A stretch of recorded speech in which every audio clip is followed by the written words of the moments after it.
Section 10. Indra said, "This whole indestructible universe, O gods, hath been pervaded by Vritra. There is nothing that can be equal to the task of opposing him.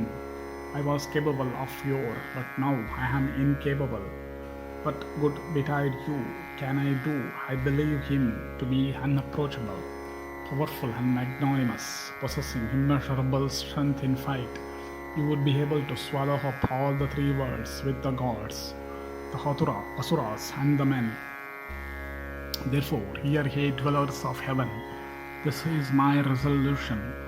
Proceeding to the abode of Vishnu in company with that high-souled being must we consult and ascertain the means of slaying this ruthless wretch."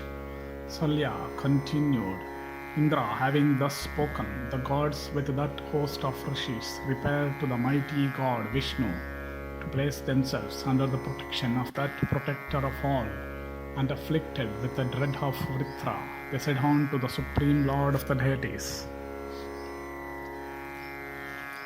"Thou hadst in former times covered the three worlds with the three steps. Thou hadst procured the ambrosial food, O Vishnu, and destroyed the Asuras in battle. Thou didst bind the great Asura, Vali, and hadst raised Indra to the throne of heaven. Thou art the Lord of the worlds, and this entire universe is pervaded by thee. Thou art the God, the mighty deity, saluted by all persons. Be thou the refuge of all the celestials, together with Indra. O best of gods, the whole universe, O slayer of Asuras, hath been pervaded by Vritra." And Vishnu said, "I am no doubt bound to do what is for your good. I shall therefore tell you of a contrivance whereby he may be annihilated. Do he with the rishis and the Gandharvas repair to the place where Vritra, that bearer of a universal form, is, and adopt towards him a conciliatory policy. You will thus succeed in overthrowing him. By virtue of my power, victory, ye gods, will be won by Indra, for remaining invisible. I shall enter into his thunderbolt, that best of weapons, O foremost of gods. Depart ye with the rishis and the Gandharvas. Let there be no delay in effecting a peace between Indra and Vritra." Salya continued, "When he had thus spoken, the rishis and the celestials placed Indra at their head, and uniting together went away.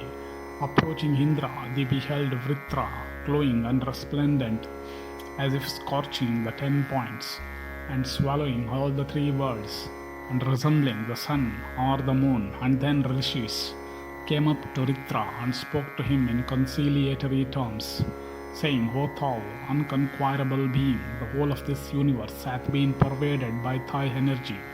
Thou art not able, however, to overpower Indra. O best of mighty beings, a long period hath now elapsed since you began to fight. All beings with the gods and the Asuras and men are suffering from the effects of the fight. Let there be eternal friendship between thee and Indra. Thou shalt be happy and shalt dwell eternally in Indra's regions." And the mighty Vritra, having heard the words of the saints, bowed his head unto them. And the Asura thus spoke, "What you, O highly gifted beings, and also all these Gandharvas are saying, I have heard. Ye stainless beings, hear also what I have got to say. How can there be peace between us two, Indra and myself? How can there be friendship, ye gods, between two hostile powers?" The rishis said, "Friendship among righteous persons happens at a single meeting. It is a desirable object. Thereafter will happen that what is fated to be. The opportunity of forming friendship with the righteous person should not be sacrificed. Therefore, the friendship of the righteous should be sought. The friendship of the righteous is like excellent wealth, for he that is wise would give advice when it is needed. The friendship of a good person is of great use. Therefore, a wise person should not desire to kill a righteous one. Indra is honored by the righteous, and he is the refuge of magnanimous persons, being veracious and unblameable, and knows what virtue he is, and he is possessed of a refined judgment. Let let there be eternal friendship between thee and Indra, as described above. In this way, have faith in him, let not thy heart be differently inclined. Salya said, hearing these words of the great rishis, the illustrious Asura spoke to them. No doubt, the rishis endued with supernatural powers are to be respected by me. Let what I am doing to say, ye gods, be performed in its entirety. Then I shall do everything that these best of Brahmanas have said to me, ye lords of the Brahmana race. Ordain so that Indra himself or the gods do not kill me by what is dry or wet, by stone or by wood, by a weapon fit for close fight or by a missile in the daytime or at night. On those terms, eternal peace with Indra would be acceptable to me. Very good was that the rishis told him, O best of Bharataris. Thus peace having been concluded, Vritra was very much pleased, and Indra also became pleased, though constantly occupied with the thought of killing Vritra. And the chief of the deities passed his time in search of a loophole, uneasy in mind, and on a certain day, when it was evening and the hour awful, Indra caught sight of the mighty Asura on the coast of the sea, and he bethought himself of the boon that was granted to the illustrious Asura, saying, This is the awful evening time, it is neither day nor night, and this Vritra, my enemy, who hath stripped me of my all, must undoubtedly be killed by me if I do not kill Vritra, this great and mighty Asura of gigantic frame. Even by deceit it will not go well with me. And as Indra thought of all this, bearing Vishnu in mind, he beheld at that instant in the sea a mass of froth as large as a hill. And he said, This is neither dry nor wet, nor is it a weapon.